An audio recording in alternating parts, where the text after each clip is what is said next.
നമ്മുടെ സങ്കടം എന്താണെന്നറിയണം. സഭ പഠിപ്പിക്കുന്നത് 7 സങ്കടങ്ങളാണ്. 7 സങ്കടങ്ങൾ അറിയാവോ?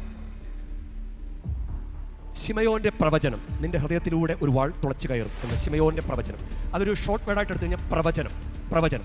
ഇനി ഈജിപ്തിലേക്കുള്ള പലായനം. അപ്പോൾ പ്രവചനവും പലായനവും. മൂന്നാമത്തേത് കാണാതാവുന്നത്, 12ാമത്തെ വയസ്സിൽ കാണാതാവുന്നത്. ഇനി കുരിശിൻ്റെ വഴിയിലെ 4ാമത്തെ സ്ഥലം തന്നെയാണ് മാതാവിൻ്റെ 4ാമത്തെ വ്യാകുലം, അത് കണ്ടുമുട്ടുന്നത്. അപ്പോൾ ആദ്യത്തെ 2 പ്രവചനം പലായനം, കാണാതാവുന്നത് കണ്ടുമുട്ടുന്നത്. അപ്പോൾ 4 ഇത് പഠിക്കാൻ വേണ്ടിയാണ് പറയുന്നത്.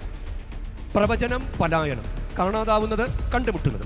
ഇനി 3 കുരിശിൻ്റെ ചുവട്ടിലാണ്. അതായത് ഈശോയുടെ മരണം കാണുന്നത്, ഈശോയുടെ കിടപ്പ്, മടിയിലെ കിടപ്പ്. അപ്പം മരണം, കിടപ്പ്, അടക്കം, ഇത് 3 കല്ലറയിൽ സംസ്കരിക്കുന്നത്. അപ്പം മരണം, കുരിശിൽ മരണം കാണുന്നത്, മടിയിൽ അമൃത ശരീരം, ഈശോയുടെ ശരീരം വാങ്ങി കിടത്തിയത്, പിന്നെ ഈശോയെ അടക്കം ചെയ്ത്. അപ്പം മരണം, കിടപ്പ്, അടക്കം. അങ്ങനെ നോർത്തെ.